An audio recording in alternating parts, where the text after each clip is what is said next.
I get this question a lot. Message to me all the time on my main YouTube channel is, Matt, I'm thinking about getting into golf YouTubing, and what tips can you give me? What equipment are you using? I get it all the time. There are new golf creators jumping on the YouTube platform every single day. The question is, are there too many?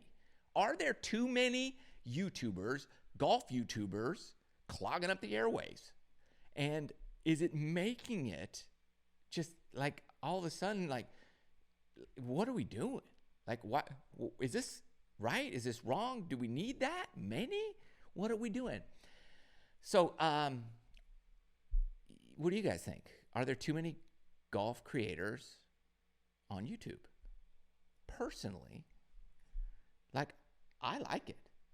I think that's good for golf. Here's why. Everybody's going to do their content a little bit different. Okay, so I do some instruction.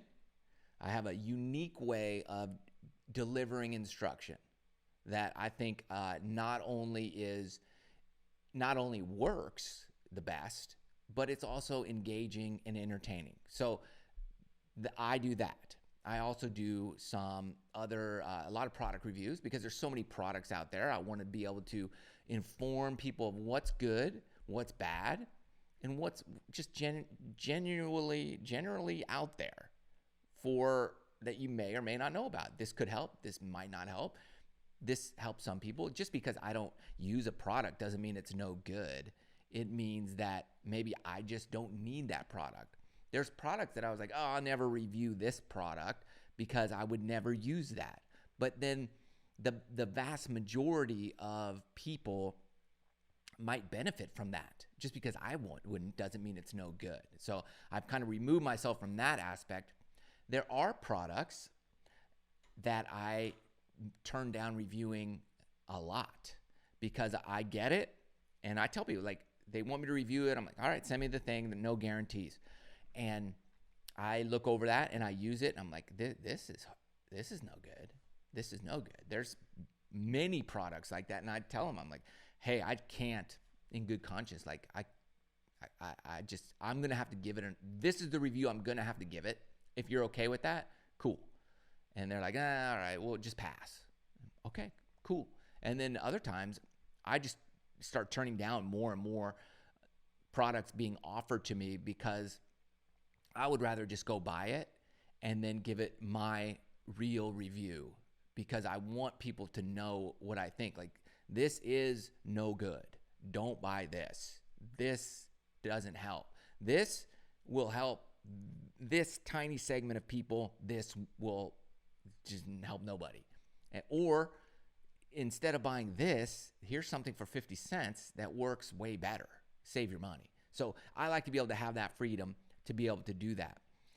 So that's what I do with the product reviews. I obviously do these private club tours that are super fun, and I've kind of created like a way in which, in a format, I do those. I'm sure somebody will exactly copy me. They might even make it better. Okay, cool. Then I'll have to step up my game. At least I was the first one to do that, and I'm trying to look for new and creative ways to deliver golf. But there are plenty of creators who do a great job at delivering the game in a fun and exciting way. So, for example, like, I really like the fact that the Good Golf crew is doing what they do, and they're crushing it. And I love that. I love to see that, because I know at some point those guys that are in watching that, they're going to need some golf instruction. And I know they've got like an instruction arm of one of their guys, but again, you start watching instruction, not one guy has the corner market on everybody. I know that my instruction helps certain people, and some people don't like it. And I know that. And it's not for everybody. And instruction, I always say instruction is very tricky, because there's like three kinds of instruction. There's like this in-person instruction, all right, that's one way. Like if I was working with somebody in person, it would look a million times different than it does on my YouTube channel. Okay. Then there's online, let's say, membership platform. And what's cool is my online membership platform looks different, and I'm different than my YouTube videos. And then there's YouTube instruction. And what I found is most of the time, instructors try to do YouTube instruction the same way they do in-person instruction, and it's just really boring when you're watching it on the screen because it's too impersonal. And so it just, for me, it never worked. So I tried to deliver it in a way where it resonates with people and they connect with it. So there's that piece of YouTube. So the more creators we get, right, the more opportunity we have to help the entire golf YouTube community grow. So, people are going to just gravitate and find and land at different people based on their viewing patterns. So if you were brand new to YouTube, first time you ever logged on the internet, you logged on and you're like, okay, open up youtube.com and you're like, oh, what do I want to be interested in today? Golf tips, and you type that in, right? Okay, so I may or may not come up, right? YouTube's going to serve out somebody based on what they know about you.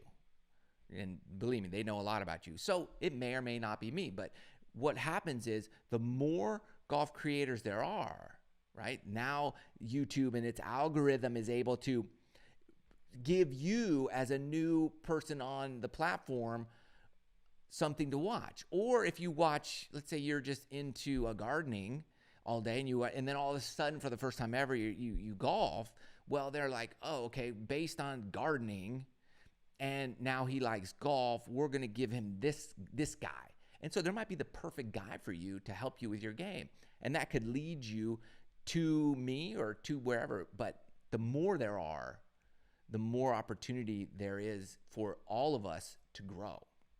So I'm a big fan of, let's say, more golf creators. Again, it's competition. It's not competition, okay? That's where we have to kind of look at it. The golf industry is full of people who think that if that this is how the golf industry works. If you're a teacher most of the time, all right, this is what I found. This is what I did not like about your traditional golf instruction is this dude is teaching golf at this range. So they don't want to hire another guy to teach golf at that range because this guy that's there will say, no, this is my turf. He's going to steal my business. And it's just real territorial because it's competition. And that's what, when I started getting into golf, I thought I wanted to teach at a range because it would be real collaborative like YouTube is. Well, I couldn't have been further from reality. Like they don't want you there because they feel like you're stealing from them. And I would always say, well, how do you know I'm just not going to bring in a new batch of clients and that we can all grow together? And no, it doesn't work that way. I said, well, that's ridiculous. So that's why I don't say we're competition, we're collaborators. The more there are on the platform, the better. Because also, there's going to be stuff that's brand new and creative. Like if you just come on and want to create golf content, you have nothing new or creative to add. You're just copying everybody. Well, you're not going to be successful. But if you do something new and original and you bring you into it, that's going to resonate with a lot of people. You're going to have success and you're going to grow. And then you're going to help the entire pool of golf creators grow. So for that, I think it's great. You look at, the vlog space, the DIY, the how-to, all these, the makeup. I'm not watching many makeup channels, but there's more and more people getting into this YouTube space, and it just helps the entire platform grow. YouTube's really still early on in its lifespan. It's not going anywhere, I don't believe. And so I think it's going to be around a long, long time. and it's just going to keep growing and growing and growing. And with that, things are also going to evolve from that. So the more golf creators on the platform, I believe, the better. Just be original, bring your own voice, bring your own flavor to what you do. And I think if you're there, you got to ask yourself, why are you doing it? I always ask every day, like, why am I here? What's my goal? What do I want to achieve? And it's not like, oh, I want to make all the money and get all the views. It's like, no, my ultimate goal was, hey, I want to help you. I believe I have a way for people to enjoy golf and get better at golf. And that's what I want. I want people to get better.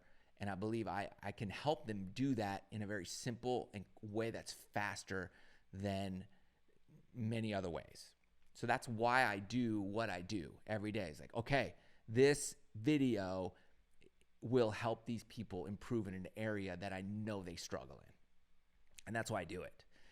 Or this private video, this tour, man, I know this encourages a lot of people. I know a lot of people love to go inside a place they may never get an opportunity to get into.